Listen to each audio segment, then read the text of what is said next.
The city of Akron, Ohio, has declared a state of emergency, setting a curfew and cancelling Independence Day fireworks when protests erupted after just the latest police shooting of an unarmed black man. Police say a gunshot was fired from the car driven by Jayland Walker, who fled in his vehicle with police in hot pursuit. After a chase lasting several minutes, Walker jumped out of his vehicle and ran from police, who say they opened fire when he appeared to be turning towards them, thinking he was armed. A gun was later recovered from his abandoned car. There's no doubt that the video you just watched is extremely disturbing and will stir a lot of emotions and feeling. It's shocking and hard to take in.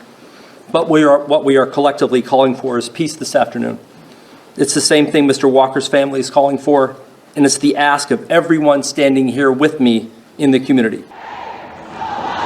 Protesters quickly took to the streets in a largely peaceful call for justice, with post-mortem records showing Walker's body hit more than 60 times after 8 officers, who have since been placed on administrative leave, fired more than 90 rounds at him. The deceased's family attorney called the police's response unreasonable. His name is Jayland, and he's not a monster. They want to turn him into a masked monster with a gun, and we knew that. But I want to thank the chief for one thing he said. At the time he was shot, more than 90 or 60 or whatever the unbelievable number will be, he was unarmed. If you can do anything for the family, please give peace, give dignity, and give justice a chance for Jayland. About 600 kilometers west, in the Chicago suburb of Highland Park, a 4th of July parade became a scene of mayhem when a gunman indiscriminately fired a high-powered rifle from a rooftop into the crowd, leaving chaos, carnage, and grief in his wake. I'm furious. I'm furious that yet more innocent lives were taken by gun violence. I'm furious that their loved ones are forever broken by what took place today.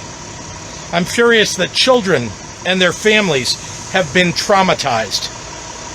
I'm furious that this is happening in communities all across Illinois and America. Police have taken a person of interest into custody. They've processed a significant amount of digital evidence today, which helped lead investigators in this direction. So calling somebody a suspect or person of interest, it's really synonymous. Okay, so this individual is believed to have been responsible for what happened. Communities reeling from gun-related deaths by police in the United States or otherwise. In the Akron shooting, the Bureau of Criminal Investigation is now probing the police actions that will conjure up memories of George Floyd and so many other black victims who have died at the hands of men and women in uniform.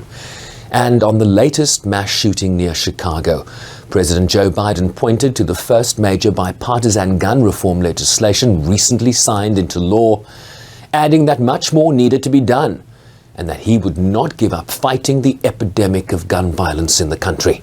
Sherman Briceby's SABC News, New York.